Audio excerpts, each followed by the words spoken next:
Hello student, कैसे हो आप। चलिए, मैं संतोष मुरकुंडे सर, मेरा ये जो विद्यादीप केमिस्ट्री क्लासेस का यूट्यूब चैनल है, उस चैनल में आप सब लोगों का मैं स्वागत करता हूँ। सभी मेरे प्यारे स्टूडेंट को मेरा नमस्कार।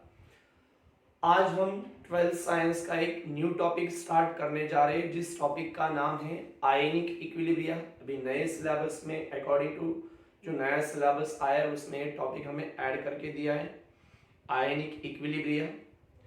इसके पहले 11th स्टैंडर्ड में हमने केमिकल इक्विलिब्रियम या केमिकल इक्विलिब्रियम इस टॉपिक के बारे में बहुत सारा जो पार्ट है वो एक्चुअल पढ़ चुका है। उसके रिलेटेड में ही इस टॉपिक का पार्ट हमें देखना है।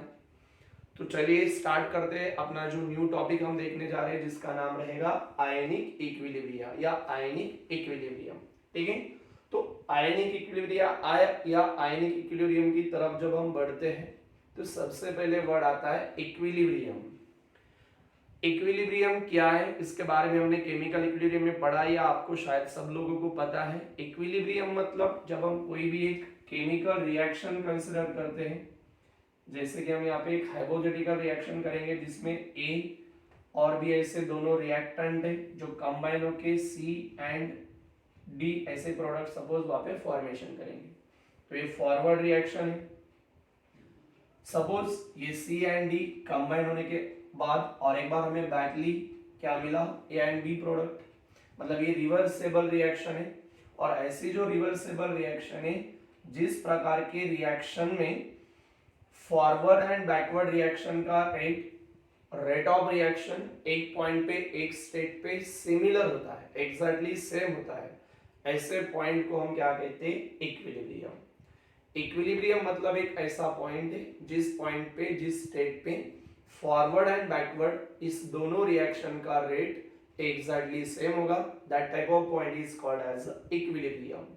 सो the point at which the rate of both forward and backward reaction is exactly same, that type of point or state is called the equilibrium point। अभी हम इक्विलिब्रियम तो हमने ऑलरेडी ये पढ़ा है, अभी आयनिक इक्विलिब्रियम या आयनिक इक्विलिब्रियम क्या है ये हमें देखना है। तो सबसे पहले इस टॉपिक में हम देखेंगे आयनिक इक्विलिब्रियम क्या होता है। क्या देखेंगे, आयनिक इक्विलिब्रियम क्या होगा। तो आयनिक इक्विलिब्रियम का मतलब जब हम कोई भी एक सब्सटेंस कंसिडर करेंगे, लाइक एज अगर हम देखेंगे सपोज ये CH3COOH है, ऐसे सब्सटेंस को हमने क्या किया, वाटर में डिसॉल्व कर दिया, मतलब उसका एक्वस सॉल्यूशन है। वाटर में डिसॉल्व करने के बाद वो आयोनाइज होगा, डिसोशिएट होगा और उसके दो प्रकार के आयंस वहां पे फॉर्मेशन होंगे, पॉजिटिव आयन, नेगेटिव टाइप के आयंस। तो सपोज ये एसिडिक एसिड मैंने लिया है जिसको वाटर में डिसॉल्व करने के बाद acetate ion and H+ ion हमें मिले हैं, है कि नहीं। ये वीक अगर रहेगा तो डबल एरो से हम उसको रिप्रेजेंट कर दे, जब ये सब्सटेंस कंप्लीटली आयोनाइज या डिसोशिएट नहीं होता है तब। तो ये जो है ये अनआयोनाइज्ड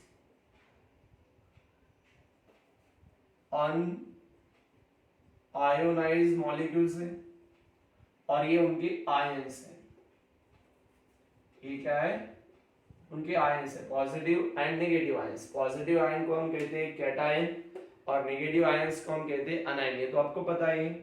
तो जनरली जब हम देखते हैं तो एक ऐसा इक्विलिब्रियम जो अनआयोनाइज्ड मॉलिक्यूल और उसके ही आयंस में इस्टेब्लिश होता है, ऐसे टाइप के इक्विलिब्रियम को हम क्या कहेंगे, आयनिक इक्विलिब्रियम। सो एक इक्विलिब्रियम रहेगा, जो इक्विलिब्रियम किसके बीच में रहेगा, between ions and its unionised, मतलब जो आयोनाइज न होने वाले मॉलिक्यूल्स रहेंगे उनके बीच में। सो the equilibrium between ions, between किस दोनों में रहेगा, आयंस में, एंड उसी आयंस के जो अनआयोनाइज्ड मॉलिक्यूल्स होंगे उस सॉल्यूशन में प्रेजेंट, उनके बीच में जो इक्विलिब्रियम वहां पे डेवलप होता है या जो इक्विलिब्रियम वहां पे इस्टेब्लिश होता है, उस टाइप के इक्विलिब्रियम को हम कहेंगे ionic equilibrium. So the equilibrium between ions and its unionized molecules, the equilibrium between ions and its unionized molecules in a aqueous solution is called ionic equilibrium. समझ में आ रहा है? ऐसा इक्विलिब्रियम की जो दोनों के बीच में, इन दोनों के बीच में, आयंस के बीच में और अनआयोनाइज्ड मॉलिक्यूल्स के बीच में, ठीक है? अनआयोनाइज्ड मतलब जो आयोनाइज या डिसोशिएट नहीं, ये कंसेप्ट आपको समझना पहले। आयोनाइजेशन या डिसोसिएशन क्या है? मतलब जब हम सब्सटेंस को वाटर में डिसॉल्व करेंगे तो उसका क्या होता है? सेपरेशन होता है पॉजिटिव नेगेटिव आयन में, उसको हम कहते हैं आयोनाइजेशन या डिसोसिएशन। एक थोड़ा सा डिफरेंस उसमें, ज्यादा कुछ नहीं, मतलब हम सिमिलर कंसीडर कर सकते हैं। तो ये समझ में आया आयनिक इक्विलिब्रियम क्या है, ठीक है? आगे बढ़ते हैं। वो आगे का आर्टिकल देखने से पहले अभी जो हमने सब्सटेंस लिया था, थोड़ा सा एक दो छोटे छोटे डेफिनेशन में आपको बताना चाहूंगा। उसमें पहला पार्ट रहेगा आयोनाइजेशन, आयोनाइजेशन, और दूसरा एक पार्ट है, दूसरी एक डेफिनेशन है डिसोसिएशन। अभी हम आयोनाइजेशन में अभी जो सब्सटेंस मैंने लिया था लाइक CH3COOH, एक एसिड है, एसिडिक एसिड, जिसको वाटर में डिसॉल्व कर दिया, वो सेपरेट होता है positive ion and negative ion, जैसे कि यहाँ पे acetate ion CH3CO- ion and positive ion में से H+ आयन। ये कंपाउंड आपको पता है यहाँ पे कोवैलेंट बॉन्ड है, तो कोवैलेंट बॉन्ड रहने के बाद जो कंपाउंड जिसमें कोवैलेंट बॉन्ड रहेगा, that type of compound called covalent compound. अगर हम एक दूसरा एग्जांपल कंसीडर करेंगे, सपोज हमने सोडियम क्लोराइड लिया है, ये तो आपको पता है इसमें आयनिक बॉन्ड होगा, और आयनिक बॉन्ड है मतलब ये कौन सा कंपाउंड है? Ionic compound. इसको जब हम वाटर में डिसॉल्व करेंगे तो पूरा कंप्लीटली आयोनाइज होगा, ये सॉल्ट है। जब कंप्लीटली आयोनाइज या डिसोशिएट होता है या कंप्लीटली वो पॉजिटिव नेगेटिव आयन में सेपरेट होता है, तो याद रखना ये सिंगल एरो से रिप्रेजेंट करना है। जब जितने मोल्स लेते हैं उसमें से कुछ अमाउंट मतलब स्मॉल एक्सटेंट में आयोनाइज होगा तो डबल हेडेड एरो, ठीक है? तो ये सपोज कंप्लीटली आयोनाइज होता है तो Na+Cl-। अभी आयोनाइजेशन या डिसोसिएशन मतलब क्या है? आयोनाइजेशन मतलब एक ऐसी प्रोसेस है जिसमें क्या होता है, जो भी सब्सटेंस रहेगा उस सब्सटेंस को हम वाटर में डिसॉल्व करने के बाद उसका सेपरेशन होता है पॉजिटिव एंड नेगेटिव आयंस में। The process in which separation of positive and negative charge ions when dissolve in water. और जो डिसॉल्व किया गया सब्सटेंस रहेगा वो कैसा होना चाहिए? कोवैलेंट कंपाउंड होना चाहिए। सो the process in which separation of positive and negative charge ions of covalent compound when dissolved in water is called as ionization। जब किसी कोवैलेंट कंपाउंड को हम जब वाटर में डिसॉल्व कर दे, उसके एक्वायस सॉल्यूशन में अगर देखते हैं तो positive negative separate, positive and negative ions में अगर सेपरेट होता है तो ऐसे प्रोसेस को हम कहेंगे आयोनाइजेशन, ठीक है? और उसी तरह यहाँ पे भी पॉजिटिव एंड नेगेटिव आयन में सेपरेट होता है सब्सटेंस, सिर्फ कंपाउंड हम किस टाइप का लेंगे? आयनिक, आयनिक बॉन्ड रहने वाला। तो ऐसे प्रोसेस को हम क्या कहते हैं? Dissociation. So the process in which separation of positive and negative charge ions, process in which separation of positive and negative charge ions from ionic compound कब होगा? ये when dissolve in water are called as dissociation.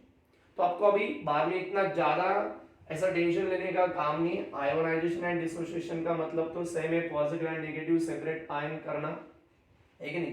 तो इतना confusion होने की जरूरत नहीं। Ionisation और डिसोसिएशन का मतलब एज अ सेम कंसीडर किया है। कभी कभी ये वर्ड अगर आयोनाइज या आयोनाइजेशन आएगा, कभी कभी डिसोशिएट या डिसोसिएशन आएगा, तो मतलब सेम रहेगा, उतना इतना ज्यादा ऐसा कंफ्यूज करने की कुछ रिक्वायर्ड नहीं है, ठीक है? सो ये आपको अच्छे से समझ में आया होगा। अभी हम देखेंगे जनरली, ये तो सब्सटेंस हमने बताए हैं। अगर हम देखते हैं अभी तो हमें कुछ और डेफिनेशंस देखने हैं, जिसमें से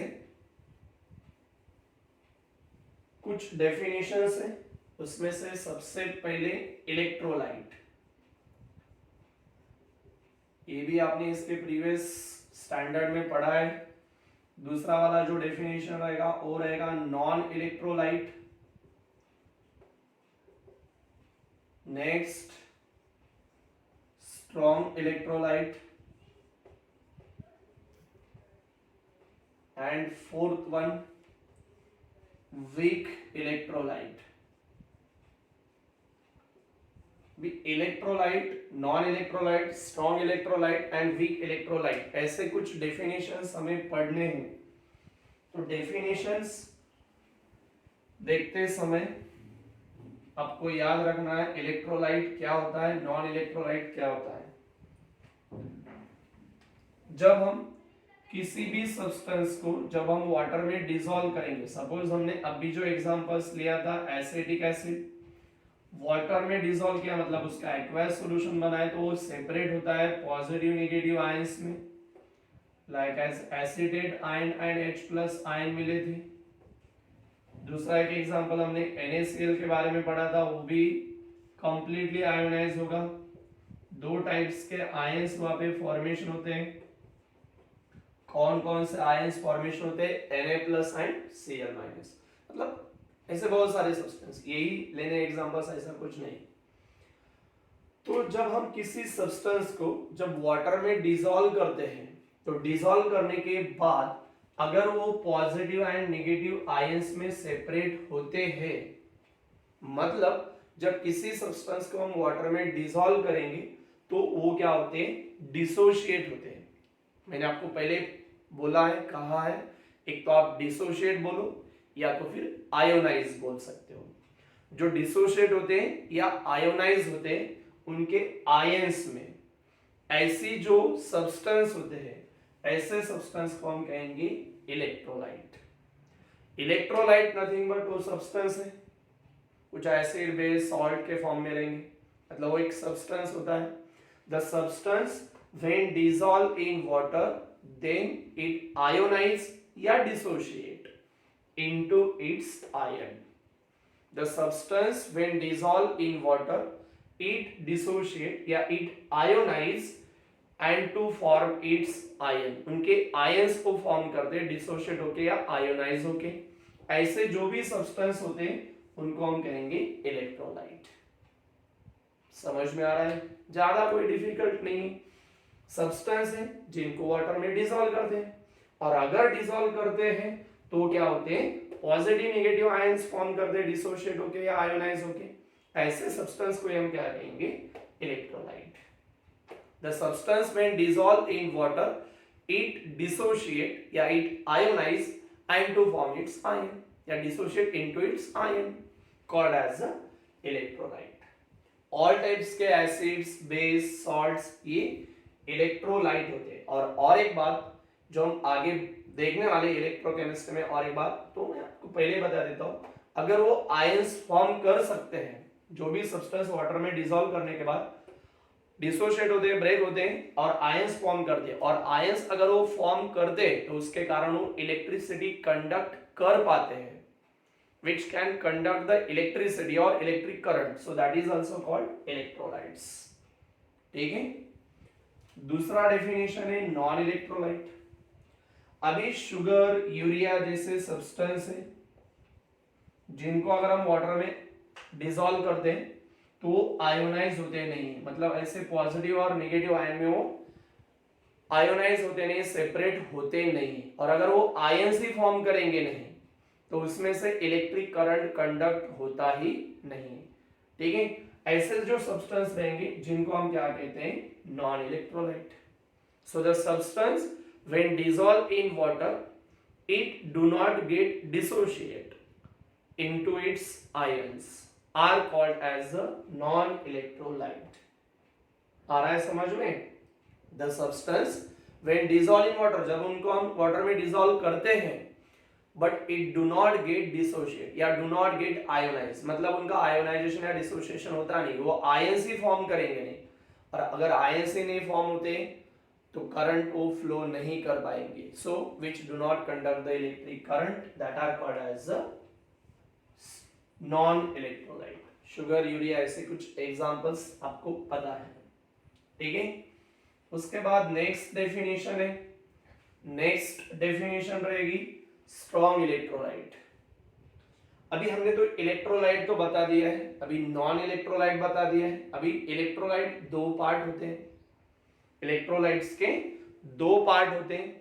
कुछ टाइप के इलेक्ट्रोलाइट जब हम वाटर में डिसॉल्व कर दें तो ऑलमोस्ट हम जितने मोल्स उनके यूज करेंगे ऑलमोस्ट कंप्लीटली उनके पॉजिटिव नेगेटिव आयन में सेपरेट होते हैं, मतलब उनका कंप्लीटली आयोनाइजेशन या कंप्लीटली डिसोसिएशन होता है। तो ऐसे जो इलेक्ट्रोलाइट है, ऐसे जो सब्सटेंस है जिनको हम कहेंगे strong electrolyte, like as NaCl एक सॉल्ट है, जितने मोल्स हम वाटर में डिसॉल्व करेंगे ऑलमोस्ट उतने जितने लिए उतने से पूरे के पूरे 100% पॉजिटिव नेगेटिव आयन में वो सेपरेट होते हैं। So the substance when dissolve in water it dissociate, separate होना है, it dissociate almost completely into its ions. The substance when dissolved in water it dissociate completely, almost completely into its ions are called as strong electrolytes. समझे?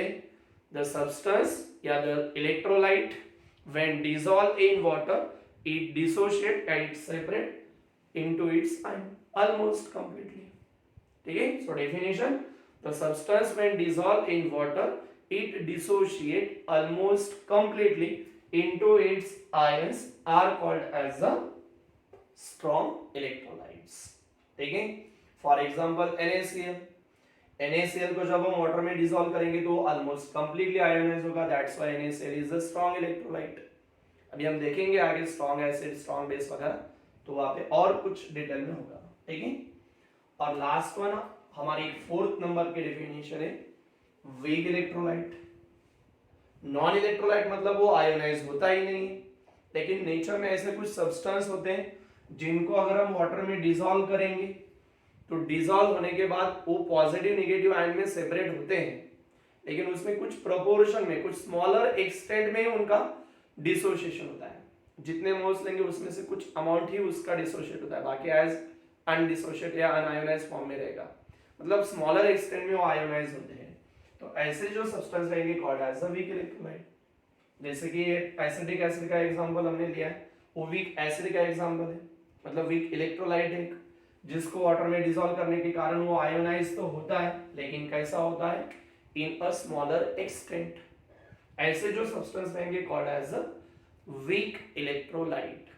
The substance when dissolved in water it dissociate in a smaller extent into its ions are called as a weak electrolyte. For example acetic acid, NH4OH, ammonium hydroxide, बहुत सारे example. जो weak electrolytes होता है उनका जो dissociation या ionisation होता है ऐसे हम डबल एरो से रिप्रेजेंट करते हैं, और जो भी स्ट्रॉन्ग इलेक्ट्रोलाइट होता है जो कंप्लीटली आयोनाइज होता है, इसके कारण उसको हम उसका जो डिसोसिएशन या आयोनाइजेशन होता है वो हम इस तरह से सिंगल एरो से रिप्रेजेंट करते हैं, ठीक है। क्या क्या बताया अब तक का जो पार्ट है उसमें सबसे पहले इक्विलिब्रियम, जो भी रिवर्सिबल रिएक्शन होती है उसमें फॉरवर्ड एंड बैकवर्ड रिएक्शन दोनों का रेट एक पॉइंट पे, एक स्टेट पे एग्जैक्टली सेम होता है, that point is called equilibrium point. So the point और state at which the rate of both forward and backward reaction is exactly same called as the equilibrium. उसके बाद हमने बताया आयनिक इक्विलिब्रियम। आयनिक इक्विलिब्रियम मतलब क्या बताया, ionic equilibrium मतलब ऐसा इक्विलिब्रियम है बीच में, बिटवीन, किसके बीच में, किसके बिटवीन में, आयंस और उसी आयंस के कुछ अनडिसोशिएट मॉलिक्यूल्स, तो उनके बीच में जो इक्विलिब्रियम वहां पे एस्टैब्लिश है that are called as ionic equilibrium. So the equilibrium between ions and its unionized molecules in its solution called as ionic equilibrium. उसके बाद हमने बताया डिसोसिएशन एंड आयोनाइजेशन। डिसोसिएशन मतलब the process in which separation of positive and negative charge ions, लेकिन किसमें से, from ionic compound called as the dissociation, या फिर आयोनाइजेशन मतलब वहां पे भी separation of positive and negative charge ions from covalent compound is called as ionization. Dissociation और आयोनाइजेशन का मतलब सेम है, ठीक है, उसमें ज्यादा कुछ अंतर नहीं है, सिर्फ कोवैलेंट एंड आयनिक कंपाउंड के बेस पे किया है।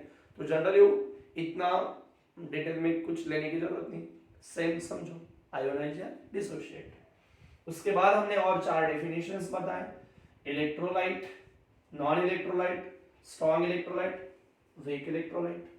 Substance when dissolved in water it dissociate into its ions are called as electrolyte. The substance when dissolved in water it do not dissociate into its ions are called as a non-electrolyte. The substance when dissolved in water it dissociate almost completely into its ion called as a strong electrolyte. The substance when dissolved in water it dissociate in a very smaller extent called as a weak electrolyte. ठीक है, 2 minute अच्छे से पढ़ना है, note करना है।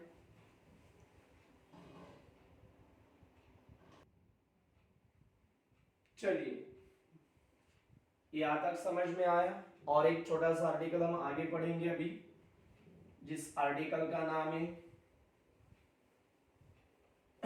Degree of dissociation, degree of ionization भी हम बोल सकते हैं, ठीक है, डिग्री ऑफ डिसोसिएशन। तो अभी डिग्री ऑफ डिसोसिएशन मतलब क्या है? जब हम देखते हैं कोई भी एक सब्सटेंस, जैसे कि हमने अभी एग्जांपल्स लिया था CH3COOH, एक वीक एसिड है, यानी पूरा जो टॉपिक एक्चुअली वीक इलेक्ट्रोलाइट पे डिपेंड करेगा। आगे पूरा पार्ट जो रहेगा इस टॉपिक का, सिलेबस का, वीक इलेक्ट्रोलाइट बहुत ही इंपॉर्टेंट है। ये आयोनाइज होता है एसिडेट आयंस में NH+ आयन। अलग कौन सा भी एग्जांपल आप ले सकते हो। हमें क्या बताना है अभी? डिग्री ऑफ डिसोसिएशन,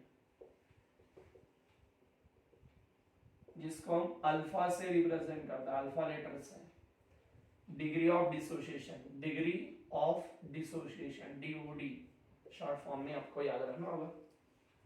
तो डिग्री ऑफ डिसोसिएशन मतलब क्या है? Alpha equal to number of moles of electrolyte, जो इलेक्ट्रोलाइट हम लेते हैं उसके number of moles of electrolyte की जो क्या हुए डिसोशिएटेड एट इक्विलिब्रियम, ठीक है, डिवाइड बाय जितने मोल्स। इक्विलिब्रियम तो हमें पता है, इक्विलिब्रियम पॉइंट पे जब इक्विलिब्रियम अटेन होगा तो उस इक्विलिब्रियम पॉइंट पे कितने मोल्स ऑफ इलेक्ट्रोलाइट वहां पे डिसोशिएट हुए वो हम यहां पे लेते हैं, और total number of moles of electrolyte present initially, इनका जो फ्रैक्शन रहेगा उसी फ्रैक्शन को हम क्या कहते हैं? Degree of dissociation. तो डिग्री ऑफ डिसोसिएशन मतलब क्या है? फ्रैक्शन है। किसका फ्रैक्शन है? Number of moles of electrolyte dissociate when the equilibrium is attend. क्या है? The fraction of total number of moles of electrolytes dissociate when equilibrium is attained, that fraction is called as the degree of dissociation। और degree of dissociation जिसको हमें represent करना है, denote करना है, तो उसके लिए हम कौन सा लेटर यूज करते हैं? Alpha. Degree of dissociation is represented by alpha and therefore alpha equal to, alpha की जो वैल्यू है डिग्री ऑफ डिसोसिएशन की वैल्यू है कैसे रहेगी? Number of moles of electrolyte जो डिसोशिएट हुए at equilibrium divide by number of moles of electrolyte जो डिसोसिएशन होने के पहले कितने प्रेजेंट थे इनिशियली, उनका फ्रैक्शन, उनका जो रेशियो रहेगा, that is called as the degree of dissociation. या हम ऐसा बोल सकते हैं it is the fraction of total number of moles of electrolyte dissociate at equilibrium to the total number of moles of electrolyte present initially, उसका जो fraction रहेगा that is called as the degree of dissociation. Degree of dissociation is denoted by alpha, और alpha का जो formula है वो हमने यहां पे लिखा है, परसेंट ऑफ डिसोसिएशन, है कि नहीं। अगर हमें कितना डिसोसिएशन उसका परसेंटेज फाइंड आउट करना है, तो percent of dissociation find out करना है, तो degree of dissociation alpha into क्या लेना है 100, तो हमें मिलेगा परसेंट ऑफ डिसोसिएशन। ठीक है, सो ये छोटा सा article, degree of dissociation, the fraction of number of moles of electrolyte dissociate when the equilibrium is attained, called as the degree of dissociation. Degree of dissociation is denoted by alpha, therefore alpha equal to number of moles of electrolyte dissociate at equilibrium to the total number of moles of electrolyte present initially. और अगर हमें percentage of dissociation find out करना है, तो percent of dissociation equal to जो हमें alpha की value मिलती है उसको हम 100 से मल्टीप्लाई करेंगे, सो मिलेगा हमें परसेंट ऑफ डिसोसिएशन। बात खत्म। ठीक है, चलिए दोस्तों, और यहां तक हमने इस आयनिक इक्विलिब्रियम का आर्टिकल बताया है, अच्छे से उसको पढ़ना है। बाकी इसके आगे का जो आर्टिकल रहेगा वो हम नेक्स्ट लेक्चर में देखेंगे। चलो मिलते हैं आगे के लेक्चर में।